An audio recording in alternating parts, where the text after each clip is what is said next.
Knowledge नहीं होगी, जब तक बुक्स नहीं पढ़ेंगे क्वेश्चन आप डायरेक्ट आते हैं इनडायरेक्टली। इनडायरेक्टली तभी आएंगे जब तक बुक्स पढ़ा होगा और इनडायरेक्ट नॉलेज होगा। तो जैसे एक क्वेश्चन मैं बताता हूँ कि नोट्स पे नहीं मिला होगा, पहले बेसिक मेंस में आएगा कॉन्स्टिट्यूशनल मोरालिटी। पढ़ा है कॉन्स्टिट्यूशनल मोरालिटी, नोट्स पे है नहीं, मुझे उसके बारे में नॉलेज है। कॉन्स्टिट्यूशन मोरालिटी होती है, वैसे रिटर्न में हो गया। जैसे ऐसे क्वेश्चन आते हैं आपको नोट्स नहीं मिलेंगे। अगर आप बुक्स पढ़े होंगे तो बुक से आप डायरेक्ट कोई भी क्वेश्चन आएगा, अगर अनकन्वेंशनल टाइप पेपर आ गया, कुछ एकदम जैसे लोग बोलते हैं बहुत टफ पेपर आ गया, तो वही बच्चा सॉल्व कर पाता है जो बुक्स पढ़ा होता है। जो फिर बाद में रोते हैं पेपर टफ आ गया है, ऐसा पेपर आ गया, हाई लेवल आ गया, वो एकदम आउट हो जाते हैं। तो जो बुक्स पढ़ा होते हैं थोड़ा सा बेसिक सारे 5-6 बुक्स ही हैं। और जो नोट्स होता है वो नोट्स से ज़्यादा इनपुट होता है, काफ़ी फैक्ट होता है, वो भी काफ़ी चीज़ें काम की चीज़ नहीं होती। मैं चाहता हूँ कि 5-6 बुक्स बेसिक जो बताया, क्वालिटी हो गई, लक्ष्मीकांत हो गई, शंकर हो गई, इकोनॉमिक रमेश सिंह हो गई, स्पेक्ट्रम हो गई, एंशन सर, 5 बुक्स हैं। उसके बाद जो भी सब्जेक्ट बचते हैं साइंस एंड टेक जो भी बचते हैं उनको आप नोट से कर लीजिए। जैसे अपन वर्ड टू वर्ड तो याद नहीं कर सकते, नहीं कर सकते, तो उसके लिए अपन कैलकुलेशन वर्ड देंगे कुछ चीज़ें याद हो जाती हैं, ठीक है। और जब प्रैक्टिस टेस्ट करेंगे, प्रैक्टिस पेपर करेंगे, तब हमें आइडिया लगने लगेगा कि ये क्वेश्चन गलत है, ये क्वेश्चन सही है। तो 6 से 7 रेटिंग और क्वेश्चन पेपर, जितने ज़्यादा क्वेश्चन पेपर लगा सकते हो लगाओ। तो एक टाइम बाद ऐसा है कोई भी क्वेश्चन लेके सीधे बनने लगेगा। रटना बिल्कुल नहीं, कहानी जैसे पढ़ना है। कि लास्ट में जब 1 या 2 महीने कोई एग्जाम के बाद तब छोटे छोटे एकदम नोट्स बना लो। वही जैसे मैंने बताया कि जिसको नकल करने का खाता का जैसे बनाते हैं छोटे छोटे पेजेस में, देखो कि मेंस लिखने लायक तैयार हो जाओगे। और प्रैक्टिस पेपर से सारे क्वेश्चन सारे आंसर आप बनने लगेंगे। जितना ज़्यादा हो सकता है उतना क्वेश्चन पेपर लगाओ। प्रीलिम्स में 60 से 70 क्वेश्चन पेपर लगा लो, रटने की जरूरत नहीं है। उसमें अपने को ये एक्नॉलेज नहीं हो पाता है कि एक्चुअल में यहाँ पे क्वेश्चन है, जैसे एनसीईआरटी से उठा के कहीं से भी आ जाते हैं क्वेश्चन, तो हमें नहीं मतलब इतना साइकोलॉजी हमारी काम नहीं कर पाती उस टाइम पे। तो अपन रीड करते हैं कि यहाँ पे एक्चुअल में यहाँ पे प्रश्न हो सकता है, क्वेश्चन हो सकता है, तो अपन उसको कैसे आइडेंटिफाई करें कि यहाँ पे क्वेश्चन हो सकता है। शिक्षा बात पढ़, जितनी बात हो सकता है पढ़ दो, क्वेश्चन सॉल्व करो, चाहे प्रीलिम्स को मेंस को। वहाँ पे गलती करोगे फिर सोल्यूशन देखोगे, एक मिनट टाइम के बाद तो समझ में आने लगेगा। सब कुछ प्रैक्टिस से ही है, टाइम। ये थोड़ा सा पर्सनल हो जाएगा, लेकिन मैं पूछना चाहूँगा कि जैसे आप एक काम डायरी में थे, आपने सिग्नेचर भी कर रखी है, जैसे मैंने यहाँ पे एंट्री भी कर रखी है। अब मेरा मतलब कि जैसे लॉकडाउन के बाद किया तो पढ़ लिया, तो लेकिन आप मतलब एक दिमाग में रहता है कि पीछे किया, अगर नहीं हुआ तो क्या सोचा कि अगर नहीं हुआ तो क्या। इससे भी ऊपर जब मैंने सोचा था, इसके ऊपर एक थॉट आया था कि लाइफ एक ही मिली है, ऐसा कुछ करो कि कुछ बड़ा करो, कुछ खाली करो, नाम उस पर रिस्क लिया जा सकता है। अगर अंदर ये जज्बा इमोशंस है कि एक ही लाइफ है, क्या नॉर्मल पब्लिक की तरह रहेंगे, कुछ बड़ा करते जिसमें नाम हो, वो थॉट वो इमोशंस ऊपर हो जाते थे, इसलिए नहीं हुआ तो क्या वही नीचे रख जाता था। ये खुद की एटीट्यूड के ऊपर कैसे डेवलप करते हैं, मेरे अंदर यही था कि कुछ करेंगे तो बड़ा करेंगे।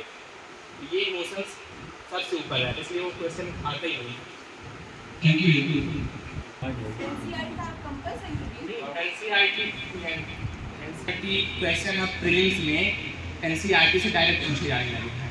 तो मैं कहूँगा कि छठवीं से लोग बोलते हैं कि 6वीं से 12वीं तक एनसीईआरटी पढ़ना है, 6वीं से 12वीं तक एनसीईआरटी नहीं पढ़ना है। एनसीईआरटी का इम्पॉर्टेंट है सिर्फ ज्योग्राफी के एनसीईआरटी इम्पॉर्टेंट है।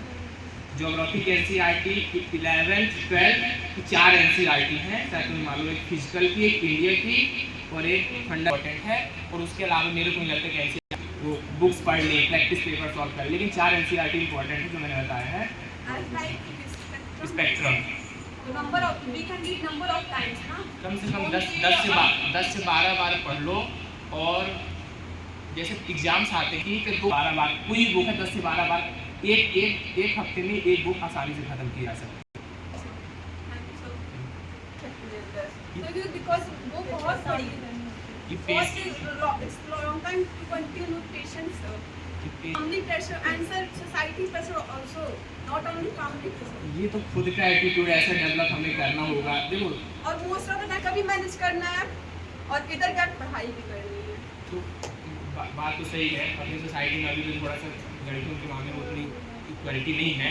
तो इस खुद में एक पॉजिटिव एटीट्यूड डेवलप करो और सेल्फ कॉन्फिडेंस रखो कि भाई ये एग्जाम तो मैं निकाल ही लूँगी कुछ भी करके। अगर ऐसा कॉन्फिडेंस आ गया तो पेशेंस अपने आप बन जाएगा। Sir, do you take external motivation also? No, मैं कोई external Don't watch any motivation motivational नहीं, videos. ऐसा कोई मोटिवेशनल वीडियो नहीं रहता था। मैं यहीं पे सपना में रहता था, लोग ताने सुनता था, कहीं भी जाकर सब इतनी खामोशी से करो कि सफल तक लोग शोर मचाते। एकदम उसी तरह करो, सुनने दो, पॉजिटिव एटीट्यूड रखो, सेल्फ कॉन्फिडेंस रखो, वो हो जाएगा, सबका हो जाएगा यहाँ पे। अगर कंसिस्टेंसी रही और अगर लगन रही, ये एग्जाम आसानी से निकल जाएगा। ये एग्जाम सिर्फ प्रोसेस का है, ज़्यादा इस पर मेहनत नहीं है। अगर कंटिन्यू प्रोसेस, इसको प्रोसेस समझ गए, प्रीलिम्स मेंस अगर कंसिस्टेंट रहे और प्रैक्टिस रहे, अगर इसी पैटर्न को समझ गए, प्रीवियस ईयर क्वेश्चन से देखो। और कुछ टॉपर्स होते हैं, जैसे एक दिव्या तंवर आप लोगों ने सुना होगा, उसको एक बार सुनो, उसकी स्ट्रेटजी सुनो। उसने अपने पहले अटेम्प्ट में निकाल लिया था और मिनिमम इनपुट और 3 महीने के अंदर उसने कम से कम 100 टेस्ट के ऊपर लगा लिए थे। और वही जो टेस्ट लगाती थी उसी को सोल्यूशन पा ली थी। उसने बेसिक नॉलेज तो प्रीलिम्स से निकाल लिया और सिर्फ टेस्ट के जरिए। और लोग क्या करते हैं कि बुक्स पढ़ते हैं, बुक्स यहाँ से पढ़ते हैं, उधर से भूल जाते हैं, लिख नहीं पाते हैं। तो अगर उसको देखो, उसकी खुद की यूनिक स्ट्रेटजी है। मैंने भी उसी को फॉलो किया था उसके पहले, एकदम सेम स्ट्रेटजी अपनाई थी। मैंने 3 तो नहीं कर पाया था, दिन में 2 टेस्ट, 6 घंटे टेस्ट पे और 2-3 घंटे रीडिंग में। तो एक ऐसा एक टाइम आएगा, ऐसे प्रैक्टिस आ जाएगा, कोई भी क्वेश्चन आपके हाथ में आए, अगर लिखने की प्रैक्टिस आएगा, आप कुछ भी लिख देंगे उसके बारे में, थोड़ा बहुत भी नॉलेज होगा तो। जैसे नंबर ऑफ क्वेश्चन वो इन डेप्थ नॉलेज पूछते हैं आपकी। डिपेंड करता है कि उस सिचुएशन पे डिपेंड करता है, कोई आइडिया नहीं लगा सकते किसके बारे में होता है। मेरे इंटरव्यू जो पूछा जाता है, आपके एक डैप होता है, फॉर्म होता है, उस पर आपका नाम, school, father's name, father's occupation, किस सिटी से रहने वाले हैं, किस स्टेट पे हैं, आपका एजुकेशनल बैकग्राउंड क्या है, मतलब क्या कॉलेज किससे किया है, और जो आपका ऑप्शनल सब्जेक्ट है, और जो करंट अफेयर्स है। मोस्ट प्रोबेबली क्वेश्चन इन्हीं के अराउंड घूमते हैं। और एक प्रिपरेशन होती है, दिल्ली में करवाते हैं, डैप प्रिपरेशन होती है, तो फ्री ऑफ कॉस्ट करवाया जाता है। तो आप लोगों को प्रिपरेशन करवा देते हैं। वो अपनी स्ट्रेटजी, वो मतलब वो सिलेबस कर ली, जितना सिलेबस होता है वही डैप वाला, 1 या 2 महीने का टाइम मिलता है, 8 से 10 मॉक्स दे दिए, प्रीलिम्स दे दिया, मेंस दे दिया, आपके पास नॉलेज तो आ गया। जितना मेंस पे नॉलेज है पूछा जाएगा। न्यूज़पेपर पढ़ते हैं, वो जो एडिटोरियल वाला, उसके थॉट्स आ जाएंगे, सब उसी के अराउंड घूमता है। इतना इन डेप्थ नॉलेज नहीं आएगा कुछ भी करना, मतलब मेंस कर लिया बहुत है उतना।